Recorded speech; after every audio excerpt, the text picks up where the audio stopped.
Hi guys, and welcome to my first YouTube video. Today I thought that I would start my channel by making a cozy, chill reading vlog. The best way to start out my channel could be a reading vlog because I love to watch them and I'd love to record one. I don't have many plans, so I don't really know what's going to go in this reading vlog, but currently I am reading Northanger Abbey. I'm about halfway through nearly, so this is the book that we'll start with. It's a very gloomy day today for us in New Zealand. I think it's going to be a mood read sort of week. So without further ado, let's get into the book.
This is the outfit for today. I've not been good with my water lately, but I'm gonna try.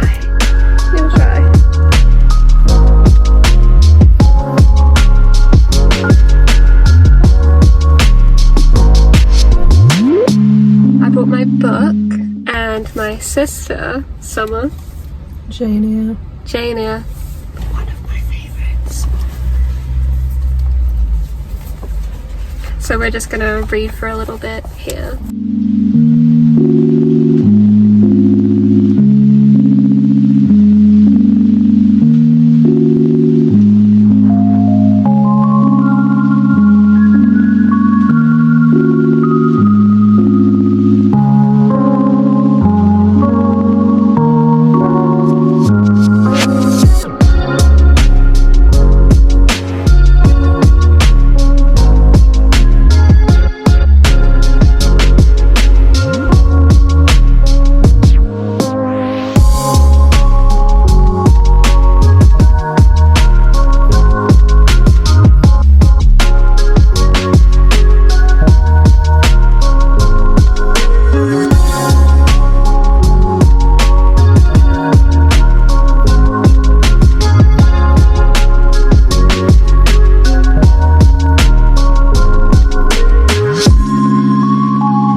I'm home. I've actually been home for hours. I just didn't have anything to film, so I didn't film. I'm gonna settle down, read.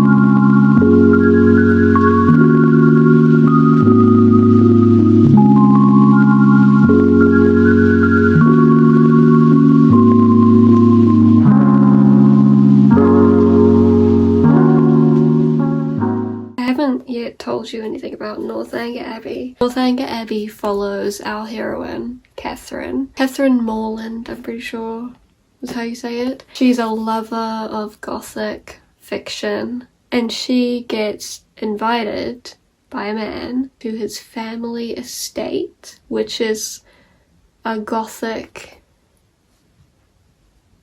place. I haven't got there yet, so I don't know. This is just from the description of the book. Of course, because she's so obsessed with gothic novels, it is the perfect setting for her to feel the creepy vibes. But so far all I have read is she went to Bath, a place in England.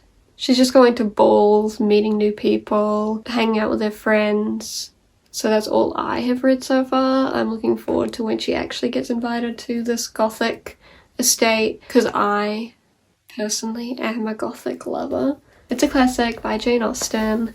I've only read one other Jane Austen, and that was Pride and Prejudice.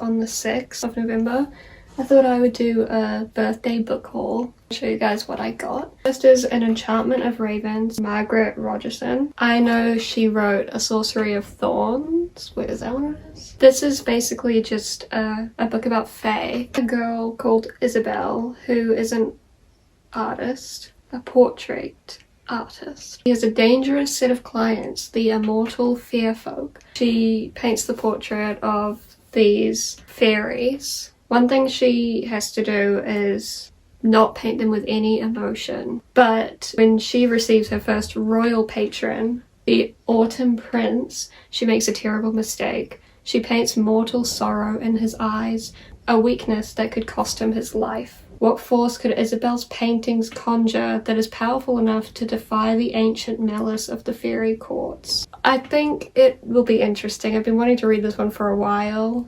I'm really enjoying books with fairies in. Next up is The Year of the Witching by Alexis Henderson.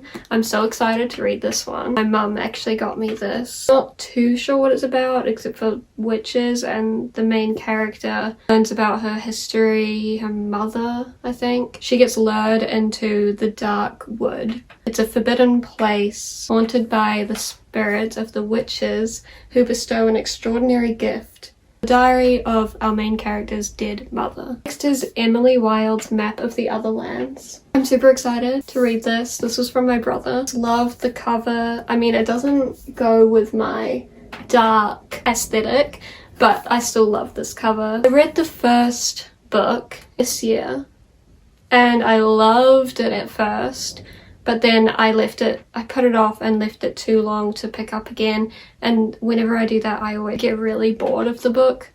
Probably not the book's fault, and I do want to reread the first one. Giving it like a 3.5. Emily Wilde is our main character. She's a professor, I think. Emily Wilde is a genius scholar of fairy folklore, and she writes the encyclopedia, her own encyclopedia of fairies. In the first book we follow her along with that. She has a annoying partner practically when her infuriatingly charming fellow scholar Wendell Bambleby shows up.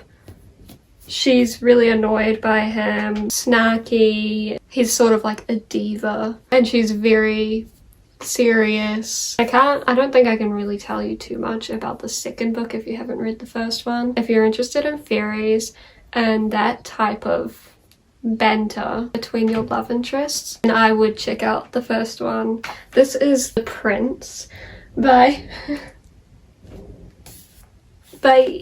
yeah, I can't say that. Tiny classic. Heard of this from the book Black Chalk.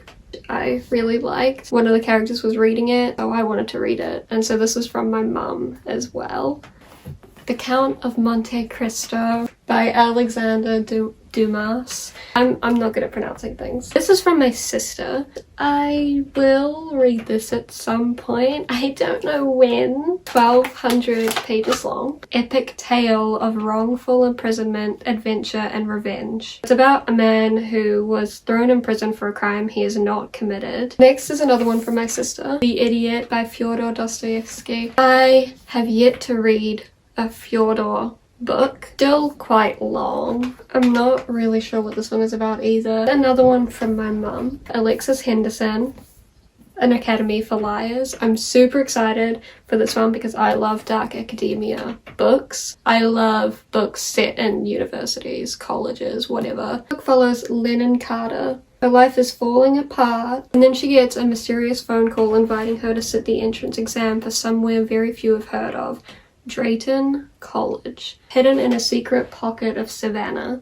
Lennon has been chosen because, like everyone else at the school, she is special.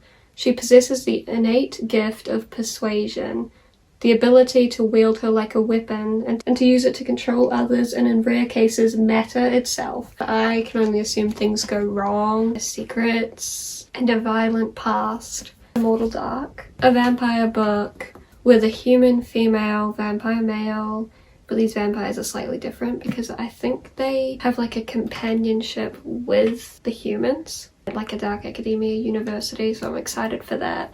I don't know how much I'm gonna like it though, the romance side, but I'll give it a shot. And then lastly for my birthday was Northanger Abbey, the one I'm currently reading.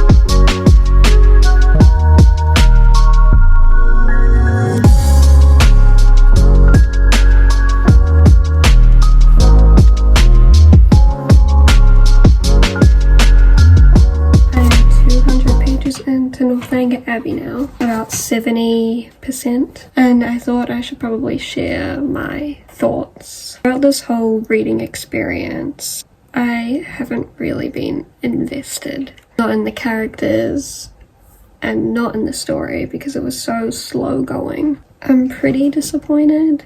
It isn't bad, but it's definitely not my favorite classic. Chemistry between the love interest isn't great, and our main character, Catherine, is pretty bland. We don't even actually get into Northanger Abbey, the place, until around the 200-page mark, which is disappointing because that was the part I was waiting for. And now that we're in it, I've just been so bored. It doesn't feel worth it.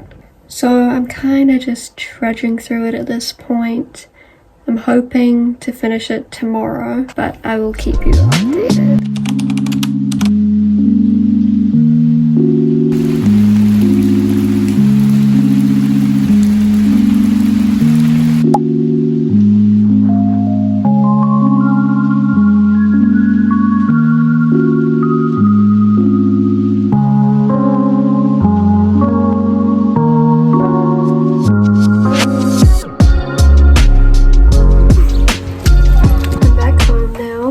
My sister to the library because her hold had come in for The Witch Would Not. I gave that book 5 stars, and if you like fairies you should read it because it's pretty good and it's not that popular. Then we went to some op shops. No luck, it was not successful. Now I'm home and can finally settle down and read. I do have a headache though. I don't know how much reading I'm actually going to be able to get done, but I'll try my best.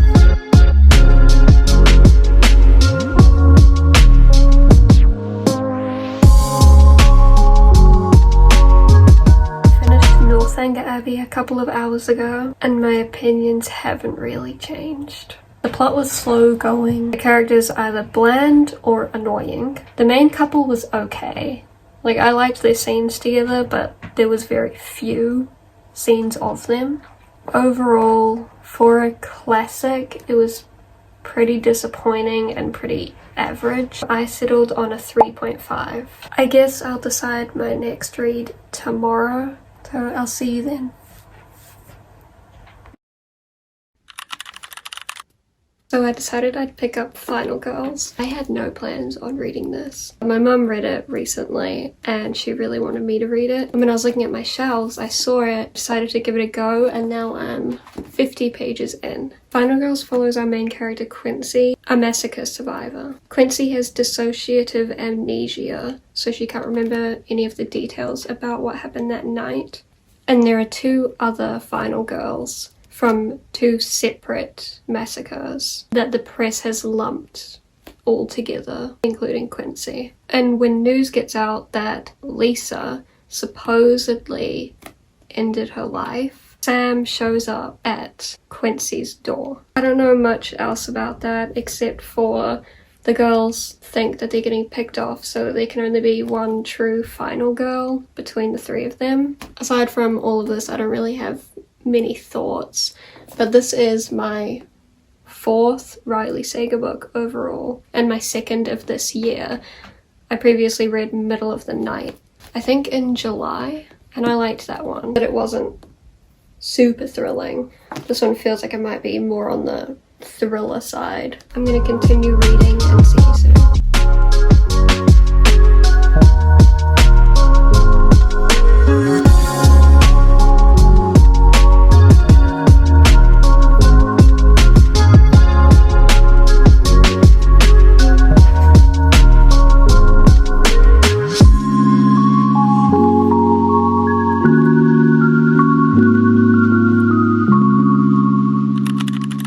So I'm reading Final Girls, and I got to chapter 18. Can we just please talk about why 2 massacre victims, women, are going out to a place they know is dangerous? I just shut my book. Oh, because they watched a girl get attacked there. They're going there on purpose to take their anger out on bad men. They deserve it. The bad men, they deserve it. But you're telling me 2 victims of something so terrible are going alone, risking their lives and themselves, their bodies, you know, everything, just to take their anger out? Like, it doesn't sit right with me. I don't like it. But I'm gonna continue.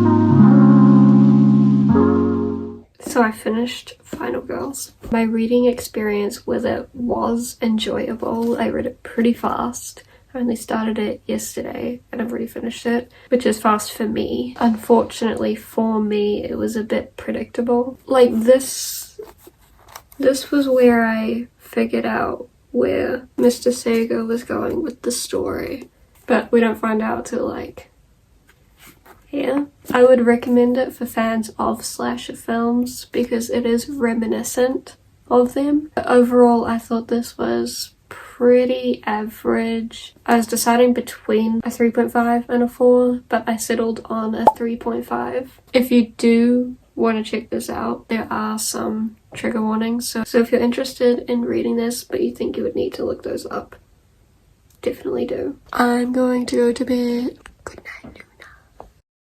Hey guys, it's the next day, Monday. I decided I would end the vlog here, so thank you so much for watching. I hope you enjoyed watching it as much as I enjoyed filming it. I'm gonna try to upload a video once a week, so please subscribe if you're interested and stay tuned for that next video. Bye guys!